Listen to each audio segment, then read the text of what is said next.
Hello दोस्तों, आज आज है श्री रामा नवमी। आज आज मैं बताने वाला हूँ आपको आज मैं आपको बताने वाला हूँ रामायण। तो चलिए शुरू करते हैं। कई साल पहले राजा दशरथ एक महल में रहते थे। एक दिन उनको बीमार हो गए थे। एक दिन राजा दशरथ के कमरे में राम, लक्ष्मण और सीते को बुलाया और बोला राम, तुम 14 साल के लिए जंगल में रहो। तो राम भगवान ना ही गुस्से ना ही उदास हो गए। तो बोले राम भगवान, ठीक है पिताजी, मैं चले जाऊंगा।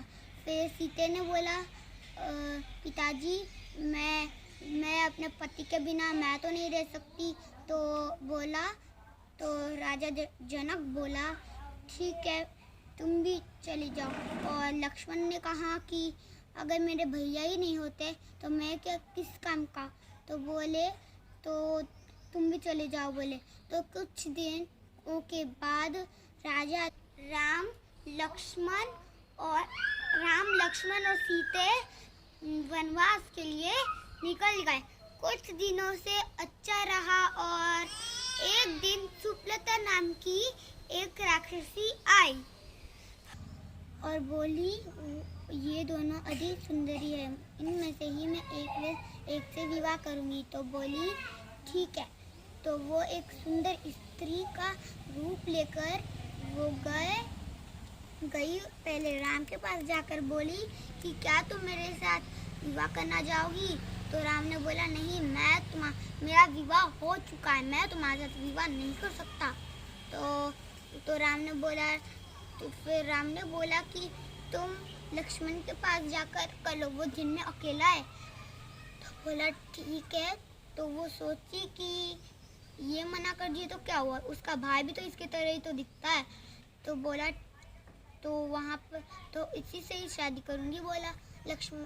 तो लक्ष्मण से ही शादी करूँगी बोला। तो वो गए लक्ष्मण के पास और बोली, क्या तुम मेरे साथ विवाह करना चाहोगी। तो बोली, नहीं, मेरा विवाह हो चुका है। तो बोला, नहीं। तो वो बोली, क्यों, मेरा रूप तुम्हें पसंद नहीं आया और तुम तो दिन भर अकेला रहते हो। तो लेकिन उसके चिन बातों से उसको बहुत क्रोधित हो गया और अपनी तलवार निकाल कर उसके नाक कान काट दिया। और वो रोते रोते गई लंका के राजा रावण के पास और बोले कि ये तुम्हारा हाल किसने किया। और सुलता ने बोली कि वन में 2 भैया रहते हैं, उन्हीं में से एक ने मेरा कान और नाक काटा और ठीक है, मैं उसका वक्त कर आता हूँ।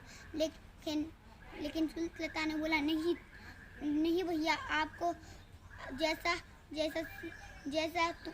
उसने मेरा नाक और कान काटा, ऐसा ही आपको करना पड़ेगा।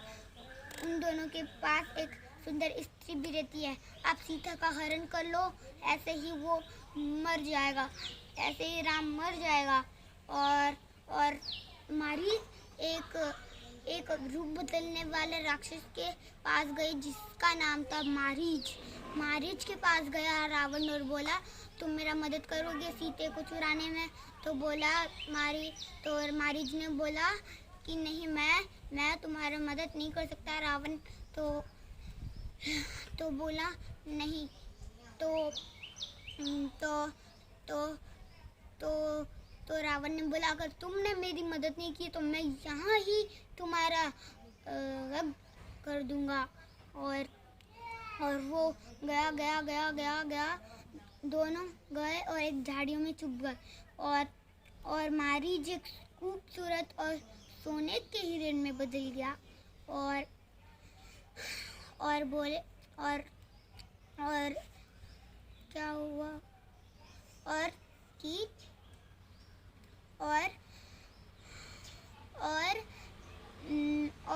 वो दोनों चारों साइड घूम रहा था और वो रुक कर ऊपर घास खा रहा था, नीचे जो पड़ी हुई घास, और वो बोला, और सीते ने कहा स्वामी मुझको वो हिरन चाहिए, और वो दौड़ते दौड़ते दौड़ते दौड़ते दौड़ते वो हिरन उसको गहरी जंगल में ले गया।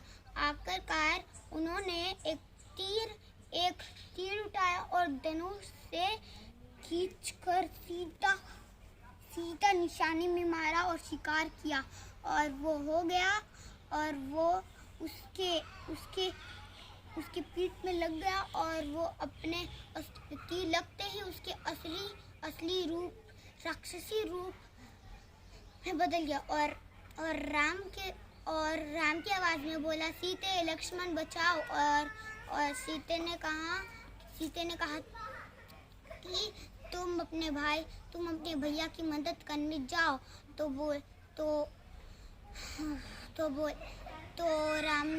लक्ष्मण ने बोला, नहीं माते, मैं वो कोई किसी की राक्षस की जाल लगती है। लेकिन तो भी नहीं माना। तो कितना समझाया सीते को, तो भी नहीं। तो जाने के समय से पहले ही वो गुटिया के चारों तरफ एक लक्ष्मण रेखा लगाया। तो फिर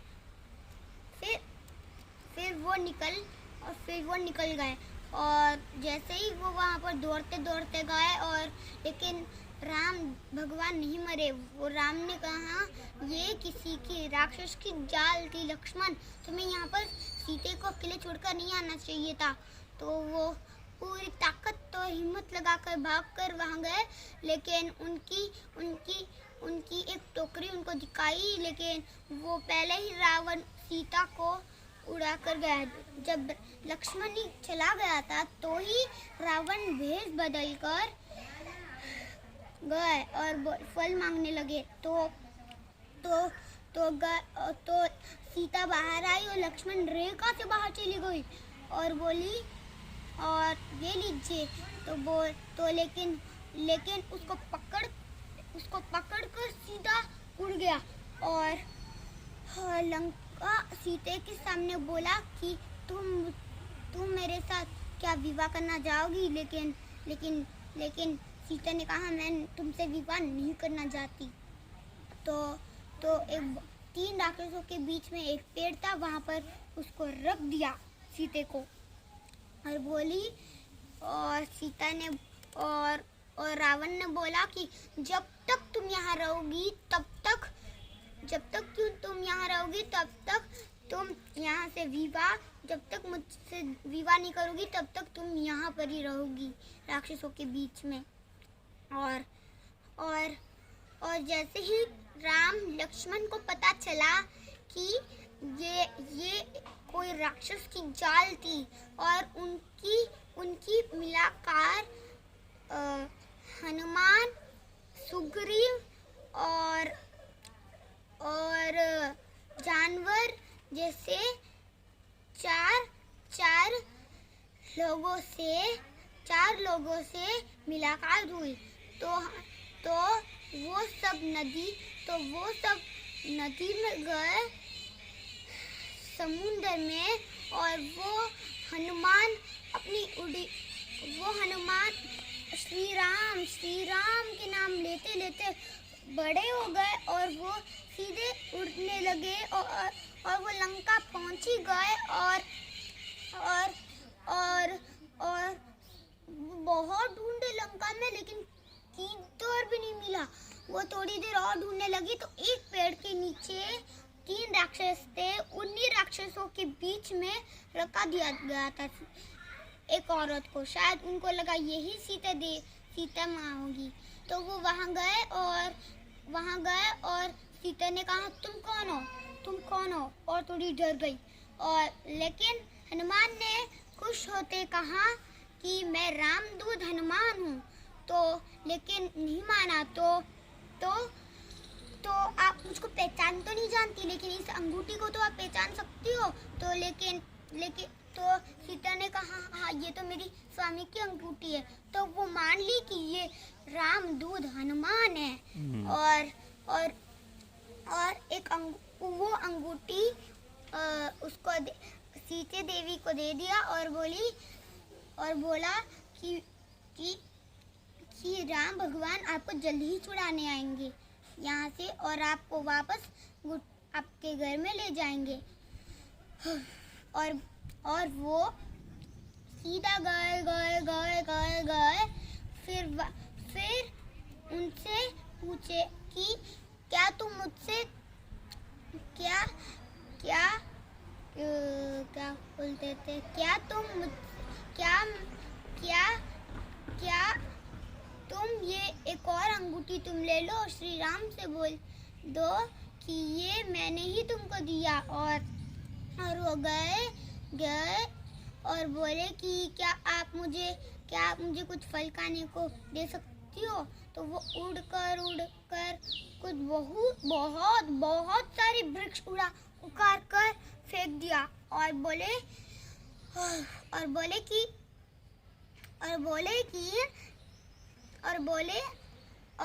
दो राक्षसों ने उनको देख लिया और बोले तुम यहाँ पर फल क्यों खा रहे हो और वृक्षों को क्यों काट रहे हो। वो गुस्से से बोला राक्षसों ने। और हनुमान ने बोला तुम मुझे खाने से रोकते हो। हनुमान जी को बहुत गुस्सा आया और उठाकर पटक से मार दिया। और राक्षस आए लेकिन हनुमान के सामने कोई टिक नहीं पाया। सारे तीरों सारे सब नष्ट हो गए, तीर सब। और मेघनाद आया जो कि सबसे बलशाली और वीर था। हनुमान ने बोलो ओ ये तो बलशाली और वीर लगता है, लेकिन हनुमान ने उसने ध्यान ही नहीं दिया कि वो कितना शक्तिशाली हो, हमको क्या। और उसने बोला मैं भी तो हूँ जय श्री राम का दूध। और वो गया और सारे उस मेघनाद ने ब्रह्मास्त्र का इस्तेमाल किया। और लेकिन ब्रह्मास्त्र को मारकर ब्रह्मा जी का वो कुछ बिगाड़ नहीं सकते थे, तो वो उन्होंने खुद ही वो वक्त पर खुद ही बांध लिया रस्सी और वो मेघनाद के रथ में चल गए। और रावण ने बोला तुम ये वृक्ष और यहाँ का फल क्यों खा रहे हो, तुम हमारे यहाँ के है ही नहीं, तो तुम अपने जंगल के फल खाओ ना। तो बोला, लेकिन हनुमान ने बोला कि तुमने श्री राम की पत्नी सीता को क्यों लिया। और गुस्से में बोला तुम श्री राम से माफी मांगकर सीते को दे दो। बोला और अगर तुम ऐसा नहीं किया तो मुझसे तुम्हारी पूरी लंका को मैं जला दूंगा। लेकिन उसने उसके ऊपर भरोसा नहीं किया और हंसकर बोला जोर से, तुम्हारे जैसा बंदरवानी के जैसा मैं नहीं कुछ डरता। लेकिन रावण ने बोला कि तुम इसका वक्त कर दो मेघनाद। और बोला तो एक ने बोला नहीं भैया, इसका वक्त करना अच्छी बात नहीं है, दूध को कभी वक्त नहीं करना चाहिए।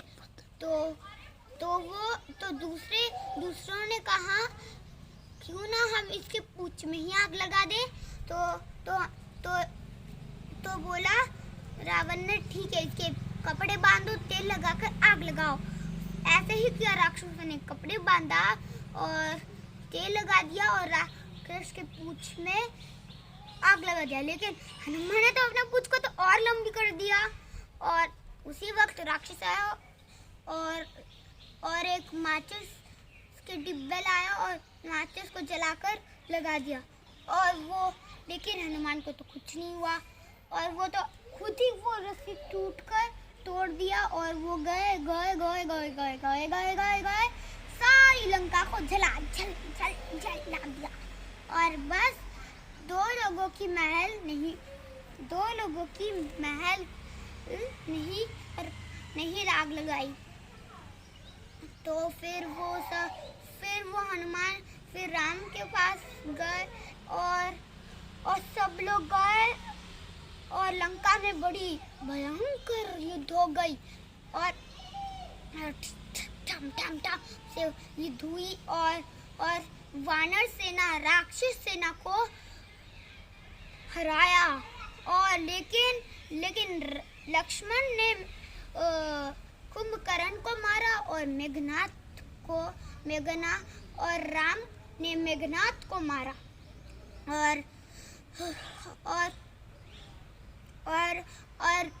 रावण और राम के बीच में बड़ी भयंकर युद्ध हुई। पूरी धरती हिली, सब कुछ हिल गई और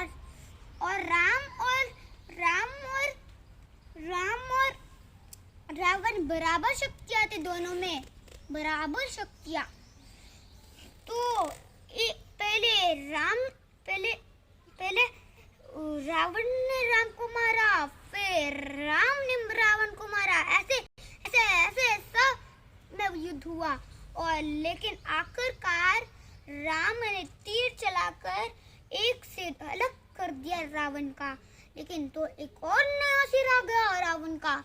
तो रावण का भैया बोला कि राम तुम इसके गर्दन में मारो, पेट में। तो वो तीर चलाकर उसके पेट में मारा जा और रावण उस अस्त्र से लगते ही खत्म हो गया। और इस कहानी इस रामायण से हमको ये मिलती है कि हम बुराई के ऊपर अच्छाई हमेशा जीतती है। धन्यवाद।